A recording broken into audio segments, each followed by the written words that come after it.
Graça e paz, meus amados e queridos irmãos, que Deus em Cristo vos abençoe. Passando aqui para compartilhar uma palavra de Deus ao seu coração, que fica em o Evangelho de Jesus Cristo, que escreveu Lucas, capítulo de número 9, no verso de número 23, que diz assim, palavra do Senhor. O tema é: cada um deve levar a sua cruz.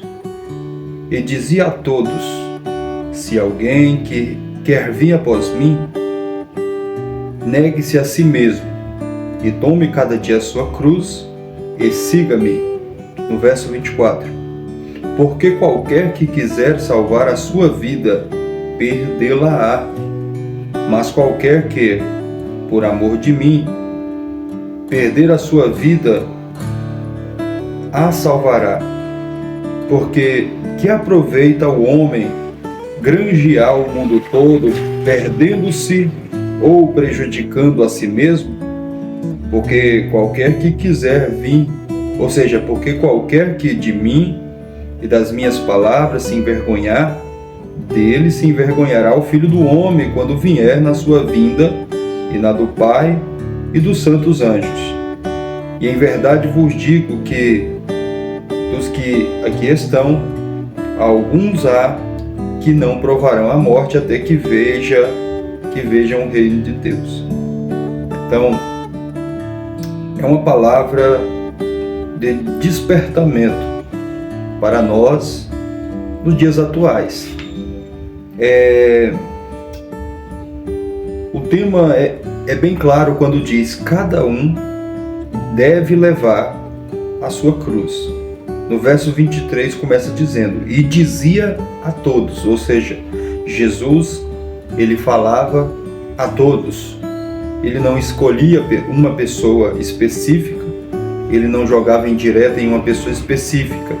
Não, ele dizia a todos e dizia: se alguém quiser vir após mim, ou seja, quando ele dizia a todos estas parábolas, essas palavras, ou seja, ele não fazia ali distinção ou acepção de pessoas. Não tinha aquele o mais querido ou o mais chegado, ou aquele que ele não falava asperamente, ou seja, mais duro, mas ele dizia a todos, ou seja, dizendo para que todos tomassem a sua posição, né, na sua caminhada. E ele dizia: se alguém quiser ou quer vir após mim, negue-se a si mesmo, e tome cada dia a sua cruz e siga-me. Você pode ver que a palavra ela começa dizendo, o próprio Senhor Jesus começa dizendo: se alguém quiser ou quer vir após mim, negue-se a si mesmo, tome a sua cruz dia por dia e siga-me. Aqui está em outra, fala de uma forma diferente dos outros evangelhos, que essa mesma parábola, essa mesma passagem você vai encontrar no evangelho segundo escreveu Mateus e no evangelho segundo escreveu Marcos. Em Mateus está no capítulo 16, no verso 24 ao 28, e Marcos no capítulo 8, do verso 34 ao 9. E aqui ele diz: se alguém quiser vir após mim, ou quer vir após mim, negue-se a si mesmo e tome cada dia a sua cruz e siga. Essas motos às vezes concentram a gente, essas motos barulhentas que passam. Mas vamos lá. Eu estava aqui orando e conversando com Deus, e Deus me deu esta palavra para a gente estar aqui falando sobre ela, compartilhando, porque a Bíblia diz: quando vos ajuntais, tem salmos, tem hinos, tem cânticos e tem doutrinas, e tem cânticos espirituais, tem hinos espirituais. E aqui, por mais que estou aqui somente eu, o Pai, o Filho e o Espírito Santo, e vocês que estão ouvindo estão longe, mas quando você vai ver esse vídeo, é como se você estivesse se ajuntando a mim para juntos falarmos da palavra de Deus. Então esta palavra, nela podemos ver é a responsabilidade da nossa salvação, ou seja, a salvação ela é individual. Eu não posso salvar você, você não pode me salvar, eu não posso salvar minha esposa, ela não pode me salvar. Então a Bíblia diz bem claro, cada um deve levar a sua cruz. É como se Jesus ele estivesse falando aquela parábola das 10 virgens, dizendo, olha, o reino do céu é semelhante a 10 virgens, são 5 loucas e 5 prudentes. Então, todas tosquenejaram, mas somente as prudentes estavam com azeite, com reserva de azeite. Mas as loucas, elas não tinham reserva. E elas chegaram até as prudentes dizendo, dai-nos do vosso azeite. E as prudentes disseram, não há, ou seja, não podemos, porque ou seja, não vai dar nem para nós, para mim nem para vocês, o que a gente tem aqui é nosso, ou seja, é individual, a salvação é individual.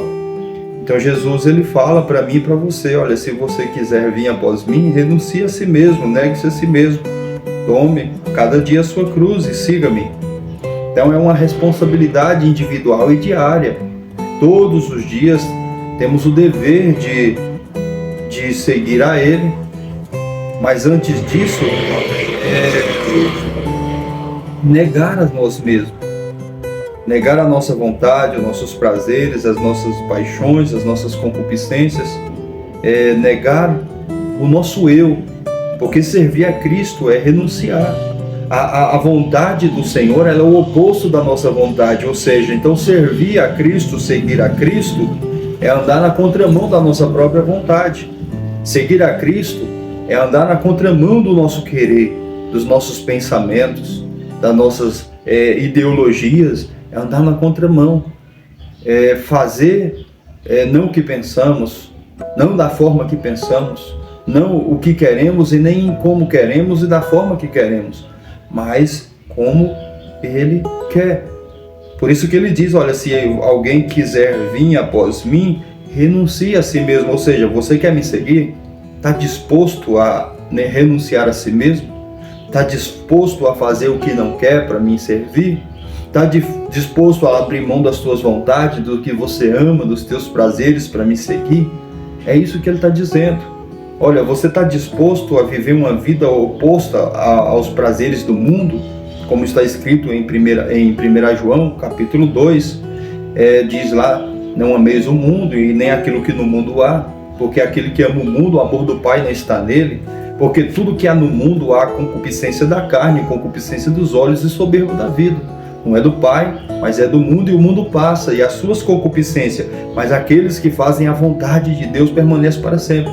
Então, nesta passagem e nesse livro, nessa epístola de João, 1 João, nós podemos ver aqui que é necessário renunciar a nós mesmos. É necessário desapegar do nosso eu, do nosso ego, das nossas paixões, das coisas deste mundo. Porque enquanto nós estivermos com a mente cheia do mundo, com o coração cheio das coisas do mundo, com o coração ainda apegado nas coisas do mundo, ainda não estamos prontos para se salvar. Você pode ver que o povo de Israel, ele saiu do Egito. Moisés libertou eles do Egito. Eles passaram pelo Mar Vermelho, em terra seca. Eles presenciaram as 10 pragas. Mas mesmo assim, mesmo no deserto, mesmo no caminho da terra prometida, eles ainda estavam com o coração no Egito. Assim são casos de muitas pessoas que elas já têm anos na casa do Senhor, mas o coração ainda está no mundo, a mente ainda está no mundo, ainda tem prazer quando lembra do passado, ainda tem prazer quando lembra quando eu dançava, e a pessoa, você vê no semblante que a pessoa se alegra quando ela fala do passado. Quando a pessoa ela lembra do passado e ela tem prazer do que fazia, é característica, ou seja, é um sintoma de que a pessoa ainda não está liberta, de que ainda não renunciou totalmente ao seu passado, à sua vida. Ainda está preso no passado, ainda está preso em alguma coisa no mundo aqui. Está cantando, está pregando, está louvando, está orando, está fazendo algumas coisas, mas ainda está com o coração no Egito. E aí Jesus está dizendo aqui, olha, se alguém quiser vir após mim, negue-se a si mesmo e tome cada dia a sua cruz e siga-me. Certa vez um jovem chegou até Jesus e falou, mestre, te seguirei onde quer que vá. E Jesus olhou para o coração dele e disse, olha, as raposas têm as aves do céu têm seus ninhos, as raposas têm seus covis, mas o Filho do Homem não tem onde se quer reclinar a cabeça. Então Jesus conhecia que o coração dele estava querendo luxo, estava querendo viver uma vida de multiplicações dos pães, transformando a água em vinho. Então ele viu aquilo e falou, olha, se eu estou com Jesus, eu não vou passar necessidade. Aí Jesus mostrou para ele que o caminho que ele estava seguindo, olha, você quer me seguir? Está preparado para não ter onde dormir? Está preparado para padecer necessidade, para ser perseguido, para ser afrontado? É o que Jesus diz, olha, no mundo tereis aflições, mas não temas, eu venci o mundo e estarei convosco todos os dias até a consumação do século. Então quando nós já começamos a seguir a Cristo com esse pensamento, ou seja, com um coração voltado totalmente para Ele, dispostos a negar, renunciar a si mesmo, mesmo sabendo as consequências, mesmo sabendo do que nós vamos passar por amor a Cristo, mas mesmo assim está disposto a carregar a cruz, aí é o que ele está dizendo aqui, porque qualquer que quiser salvar a sua vida, perdê-la-á. Mas qualquer que por amor de mim perder a sua vida, a salvará. O que ele está dizendo aqui, perder a sua vida? É você não ter mais prazer nas coisas do mundo, é você viver totalmente para Cristo. Ou comamos, ou bebemos, ou vivemos ou morremos, para o Senhor vivemos. Então tudo que nós fizermos seja para que o nome dele seja glorificado. Paulo, ele se fez eunuco, ele se renunciou o casamento, renunciou a sua vida por amor ao Evangelho. Ao ponto dele dizer, olha, já não vivo mais eu, mas Cristo vive em mim. Paulo, quando ele pregava, ele dizia, olha, se eu prego o Evangelho de Cristo, eu não tenho que me gloriar, é uma obrigação que me é imposta. Então Paulo, ele entendeu muito bem esta palavra. Paulo, quando ele teve um encontro real com Jesus, quando uma pessoa tem um encontro verdadeiro com Jesus, ele não está preocupado com os luxos, com os prazeres, com o que vai perder quando vai seguir a Cristo.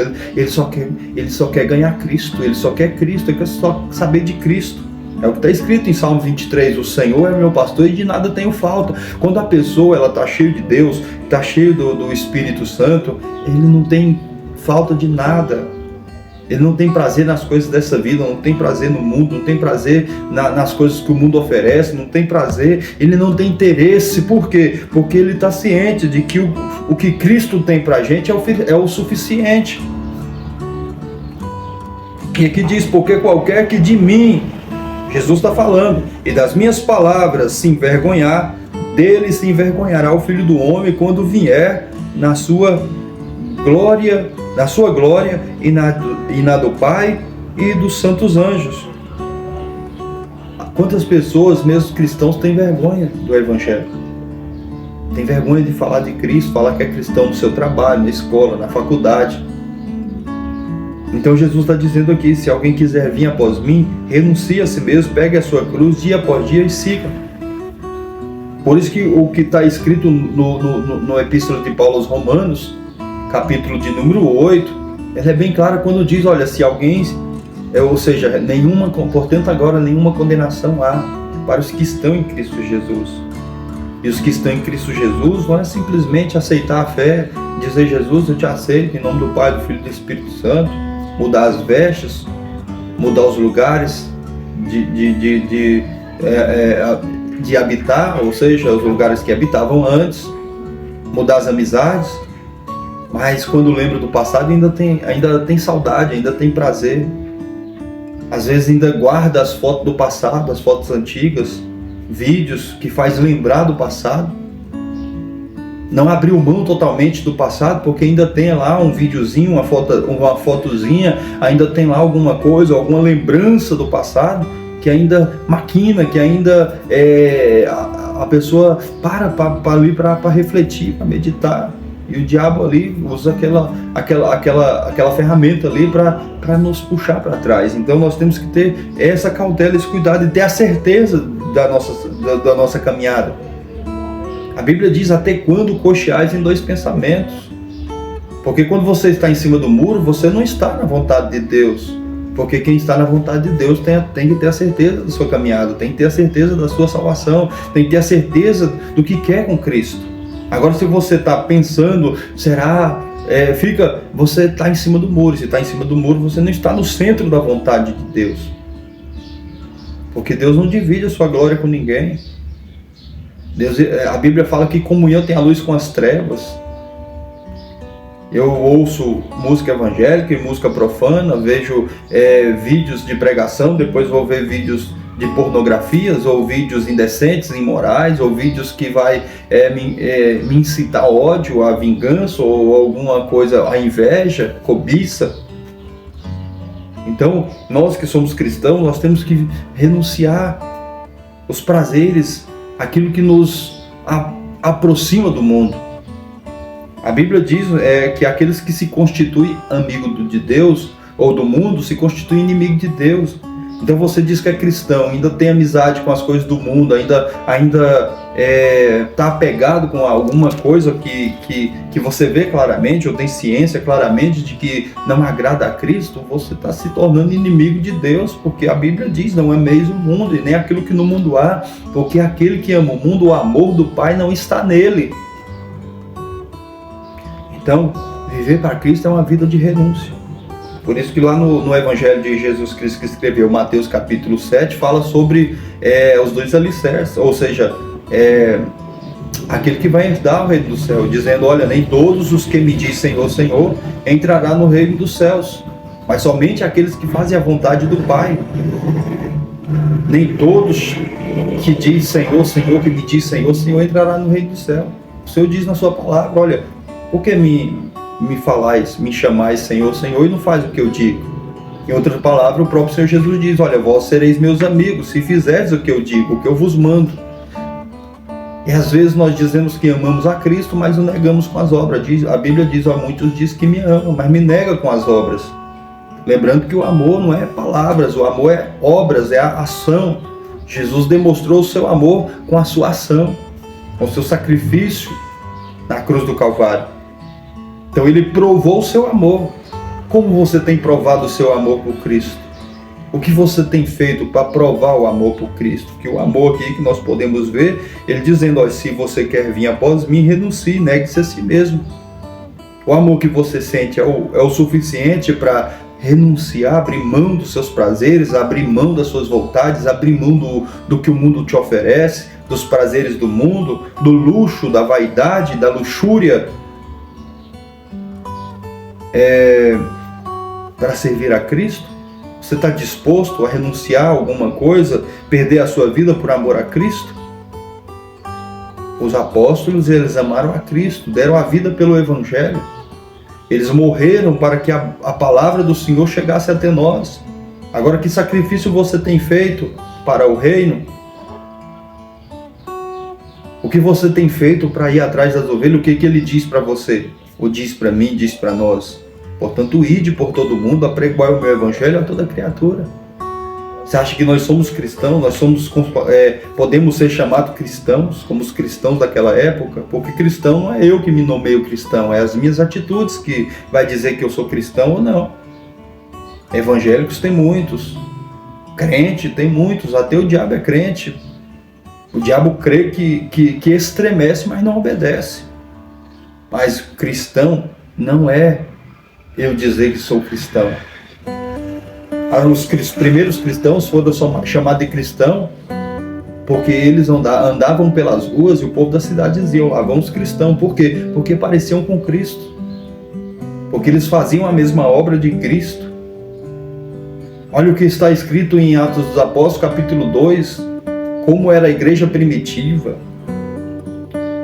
E eles andavam unânime entre vós, unânimes, com o mesmo pensamento, o mesmo objetivo, o mesmo foco. Qual que é o seu pensamento hoje? O seu pensamento é o mesmo da igreja primitiva? Ganhar almas? Fazer o reino avançar, o reino crescer? Ou é cargo? Eu quero um cargo, eu quero a posição, eu quero... Não, irmãos. Renunciar a si mesmo, viver essa palavra aqui que está dizendo, é você se preocupar mais com o crescimento do reino, com o seu próprio crescimento. É o que João Batista dizia, o importante é que ele cresça e eu diminua. Mas hoje em dia está diferente, as pessoas querem crescer, querem aparecer mais do que Cristo, querem a glória de Cristo, querem ser honrado mais do que Cristo, querem aplausos mais que Cristo. E não é uma vida de renúncia, é uma vida de luxúria, é uma vida de vaidade, uma vida de vanglória. Então aqui está dizendo, porque qualquer que quiser salvar a sua vida, perdê-la-á. Mas qualquer que, por amor de mim, do meu evangelho, perder a sua vida, a salvará. Quando você entrega a sua vida para Jesus, ela já não é mais sua. Você fez uma oferta. O que é uma oferta? A oferta é aquilo que você deposita no altar do Senhor.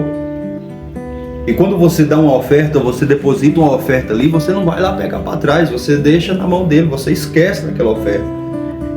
E quantos têm arrependido das ofertas que têm feito para Cristo? Ou seja, entregou a vida para Cristo, mas ainda quer viver do mesmo jeito que vivia antes.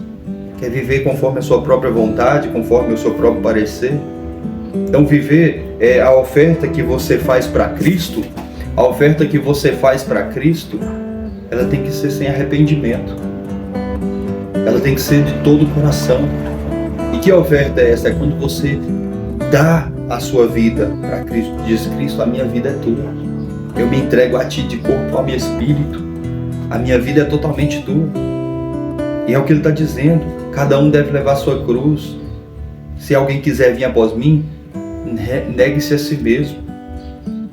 A partir do momento que você entrega a sua vida, para Cristo, ela já não é mais sua, você já não tem mais domínio sobre ela, você já não pode. Quando eu falo você, eu me incluo também, é a minha maneira de falar, mas quando nós entregamos a nossa vida para Cristo, não temos mais domínio sobre ela, já não podemos mais falar como queremos, já não podemos mais andar como queremos, vestir como queremos, ver o que queremos, ouvir o que queremos, viver da forma que queremos, ou viver ou pensar como queremos. É o que Jesus está dizendo: se alguém quiser vir após mim, renuncie a si mesmo, pegue a sua cruz dia após dia e siga-me. Quando você entrega a sua vida, você não anda mais segundo a sua própria vontade, você segue os passos de Cristo. Você anda segundo a vontade de Cristo. Então esse é o verdadeiro foco do cristianismo e do caminho de Cristo. Quando Jesus diz: olha, eu sou o caminho, a verdade e a vida, e ninguém vem ao Pai senão por mim. E muitos hoje em dia, infelizmente, têm perdido o foco do Evangelho. Quantos têm brigado entre si? Brigado por posições, por placa, por cadeiras, por cargos. Irmãos, Jesus nos chamou para brigar por almas. Efésios 6,10 diz: no demais, irmãos meus, fortalecei-vos no Senhor e na força do seu poder, e revesti-vos de toda a armadura de Deus, para que possais estar firmes nos dias maus, contra as astutas ciladas do maligno, porque a nossa guerra não é contra a carne, não é contra sangue, mas sim contra os principados e potestades. Mas o diabo, ele tem sido astuto e tem usado as suas artimanhas, as suas ações, para colocar soberba nos nossos corações, invejas, cobiça, vaidade, mundanismo, para colocar pensamentos negativos em nossos corações, para nós brigarmos entre si, para viver uma vida de combate, de disputa. Uma vida de disputa, quem prega mais, quem canta mais, quem tem a melhor oratória, quem tem mais conhecimento da palavra de Deus, quem conhece a teologia mais do que o outro. Irmãos, Jesus não está preocupado com isso, com quanto você conhece das Escrituras, mas sim o quanto você pratica das Escrituras, porque a Bíblia diz que o melhor é não conhecer do que conhecer e não praticar. Então, ele não está preocupado, ele não quer que você simplesmente, grave as Escrituras toda na sua mente. Ele quer que você compreenda ela como ela é. 1 Coríntios capítulo 2, no verso 14 e 15, se não me falha a memória, diz que, ora, as coisas do Espírito de Deus para o homem natural parece loucura, porque não pode entender, não pode discernir. Mas aquele que é espiritual, ele discerne bem tudo, e ele de ninguém é discernido. Então as coisas do Espírito de Deus, as coisas de Deus, a palavra de Deus, os mistérios de Deus, para nós compreendermos, nós temos que estar totalmente em espírito. Totalmente em espírito, mas para isso nós temos que matar, mortificar nossa carne. A Bíblia diz que é uma batalha constante dentro de cada um de nós, que é a carne contra o espírito. E o que vence é o que mais é alimentado. Mas como você vai vencer a sua carne o dia inteiro nas redes sociais? Como nós vamos vencer a nossa carne o dia inteiro no TikTok, no Instagram, no Kawaii, vendo vídeos curtos, vendo vídeos de distrações, vídeos de entretenimento? Como nós vamos crescer em graça e em conhecimento, vamos ter força para vencer o diabo, o pecado, a vaidade, vencer o nosso eu, se nós temos alimentado a nossa carne mais do que o espírito? O teu espírito, o meu espírito, o nosso espírito, às vezes eles estão gemindo dentro de nós, querendo se alimentar da palavra, se alimentar da oração, se alimentar dos benefícios espirituais. Ele está com sede, querendo a água da vida, ele está com fome, querendo o pão vivo, e nós estamos matando ele de fome e fortalecendo a nossa carne com os prazeres deste mundo. Como eu posso dizer que sou cristão se o meu amor não está em Cristo? Como que eu posso dizer que eu amo a Cristo? É a mesma coisa de eu dizer que eu amo a minha esposa e eu cobiço mulheres na rua. É a mesma coisa de eu dizer que eu amo a minha esposa e eu, em vez de tirar tempo para conversar com minha esposa, eu vou para a rua para procurar outras mulheres. Da mesma forma, eu dizer que eu amo a minha esposa e eu não honrar ela, não dar a atenção que ela merece, ela querer a minha atenção para conversar comigo, eu não tirar tempo para conversar com ela. Da mesma forma é a nossa vida com Cristo. Como posso dizer que amo a Cristo, mas se eu não tiro tempo para falar com Ele, se eu não tiro tempo para ler a sua palavra, para o conhecer, porque Ele diz através das Escrituras, examinai as Escrituras para que vós cuidais ter nelas a vida eterna, e são delas que de mim testifiquem. Então Ele está dizendo, é através das Escrituras que você se aproxima de mim, que você me conhece, porque eu sou o próprio Verbo que se fez carne e habitou entre vós, cheio de graça e verdade. Ele é o próprio Verbo. Então, como posso dizer que eu amo a Cristo se o meu tempo do dia, desde a hora que eu acordo até a hora que eu vou dormir, é no celular? Como eu posso dizer que a minha igreja ela está fria se eu me dedico o dia todo nas redes sociais, perco o meu tempo, porque há um diabo chamado morcego, eu esqueci o nome, enxuga o morcego, que ele suga o nosso tempo, ele suga nossas vidas para não sobrar tempo para Deus. A gente se embaraça tanto com as coisas deste mundo que não sobra tempo para Deus. Temos uma referência daquela passagem quando Jesus está na casa de Marta e Maria sentada ali ouvindo Jesus falar, e Marta olhando para Maria e Jesus e diz para Jesus: mestre, não te importa que eu estou aqui sozinha trabalhando, cuidando dos afazeres, e Maria está aí, não te importa que ela venha me ajudar? E Jesus olhou para ela e diz: Marta, Marta, você está muito ociosa e fadigada. Maria escolheu a melhor parte, esta dela não lhe será tirado. Por quê? Porque Jesus ia embora, mas a palavra ia continuar viva no coração, as panelas iam continuar lá, os afazeres iam continuar lá, mas Jesus ele ia, mas o que é a palavra?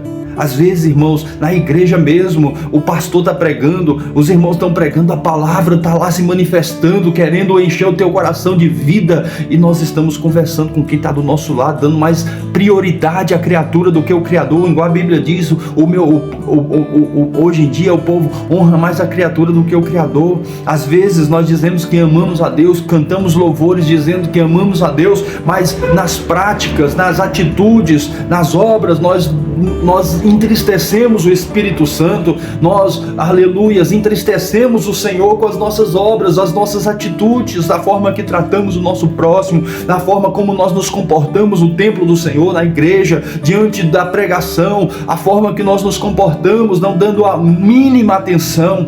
Termina o culto, vai perguntar para as pessoas o que o pastor falou, onde ele pregou, o que ele pregou, sobre o que ele pregou, ninguém sabe mais falar. Porque a falta de reverência à palavra, a falta de amor pela palavra, a falta de prioridade pela palavra já não existe mais. Pastor, mas você está julgando, ou pastor não, ou meu irmão Heron, você está julgando. Irmãos, olha para o culto de estudo, o culto de ensino, o culto de doutrina. Quantas pessoas estão lá para ouvir a palavra, mas vai num culto de revelação, um culto de campanha, um culto onde vai ter o pregador de fora, a igreja lota porque o povo só quer bênção, mas não quer o abençoador. Os povos só quer milagre, só quer vitória, só quer a multiplicação dos pães, mas não quer o verbo. Jesus está voltando, irmãos. É tempo de se despertar, é tempo de voltar ao primeiro amor, de praticar as primeiras obras, de priorizar o que é prioridade, de priorizar a Cristo, a palavra, o reino, a justiça, a salvação, a santificação, a santidade. O diabo está aí, ele não quer te tirar da igreja, ele quer te esfriar dentro da igreja. Colocar dentro da sua mente, do seu pensamento, que o que era pecado já não é mais pecado, o que era errado já não é mais errado. Hoje em dia Deus só quer o coração, Deus te aceita como que você é. Isso é a pior heresia que tem, a pior mentira que tem de Satanás. Que Deus quer você do jeito que você está. Não quer. Ele te ama, Ele quer você, mas Ele quer você em santidade. Ele vai te mudar, Ele vai te transformar. Não é que Ele vai te rejeitar porque você está em pecado, que você não está de acordo com a vontade dEle. Ele diz: vinde a mim todos que estáis cansados e sobrecarregados, e eu vos aliviarei. Você vem como está, mas não permaneça da forma que está. Tenha força, se esforce para se santificar, para procurar mudar suas atitudes, sua mentalidade. É o que Paulo diz: rogo-vos, pois, irmãos, que ofereça o seu corpo em sacrifício vivo, santo e agradável a Deus, que é o vosso culto racional, e não vos amoldeis a este mundo, ou seja, não copie o mundo, não queira ser igual ao mundo, não queira parecer o mundo, mas transformai-vos pela renovação da vossa mente, para que experimenteis qual seja a boa e perfeita e agradável vontade de Deus. Enquanto nós não estiver totalmente vazio de si mesmo, de nós mesmos, das vaidades, do mundanismo, do nosso ego, do nosso orgulho, do nosso eu, das dobras da carne, irmãos, não vai ter espaço para que o novo de Deus se manifeste em nós. Por que Deus não tem feito coisas grandes às vezes na vida de muitas pessoas? Porque ainda está cheio do mundo, ainda está cheio das coisas do mundo. Por que vê pessoas sendo cheias do Espírito Santo e outros não? É porque já está cheio do mundo, já está entupido do mundo, não tem espaço para o Espírito Santo agir, não tem espaço para o Espírito Santo falar. Ah, mas a dificuldade que eu tenho, irmão, de prestar atenção no culto, na palavra, minha mente, quando eu estou ali, eu não consigo me concentrar, porque logo vem um monte de pensamentos paralelos. Para de se alimentar de porcaria o dia todo, tire um jejum de celular, um jejum de redes sociais, um jejum de televisão, um jejum de notícias do mundo, e começa a se alimentar das notícias do céu. A Bíblia diz que nós temos que parar de olhar para as coisas que são da terra e começar a olhar para as coisas que são de cima, onde o Filho do Homem está sentado à direita do trono de Deus. Começa a se ocupar, a encher mais a sua mente das coisas de Deus, o seu coração das coisas de Deus, e você vai ver como a sua vida espiritual vai ser diferente. Por que o diabo ele não quer que você se alimente da palavra? Porque ele sabe que a palavra liberta, a palavra transforma, a palavra aviva, a palavra renova, a palavra te enche de amor, de paz, a palavra te protege das astutas e ciladas dele, a palavra abre o teu olho, a palavra é luz para o caminho. É como o salmista diz: lâmpada para os meus pés é a tua palavra e luz para o meu caminho. A palavra de Deus é vida, e Ele quer tirar a palavra de você. Não deixe, se desperte, acorde enquanto é tempo. A culpa dessa frieza não é do diabo, não é do pastor, não é da igreja, é nossa. Porque aqui diz, a salvação ela é individual, a responsabilidade é individual, e cada um deve levar a sua cruz. Você tem que lutar pela sua salvação, você tem que orar em casa, você tem que ler Bíblia em casa, você tem que se esforçar. Não deixe para ler a Bíblia só na igreja, mas tire tempo para estudar a palavra de Deus em casa, irmão, para ninguém te enganar, para ninguém pregar heresia para você, para ninguém tentar passar a mão na sua cabeça e dizer que Deus te aceita com o seu pecado que você está, que é mentira de Satanás. Então tenha cuidado, a salvação é importante. Aonde você vai passar a sua eternidade? Tudo depende de você agora. É como você vive a sua vida agora que vai determinar aonde você vai passar a sua eternidade. Que Deus abençoe, perdão pela quantidade de tempo aí, mas eu tinha que falar o que Deus colocou no meu coração. Você que ainda não é inscrito no canal, se inscreve aí embaixo, deixa o seu joinha, deixa o seu like, comente, compartilhe e faça esse canal ser conhecido não por mim, mas pelas palavras que são pregadas, para que o reino de Deus avance e o nome do Senhor Jesus seja glorificado. Que Deus abençoe, a paz do Senhor Jesus. Ore por mim, que eu estarei orando por vocês.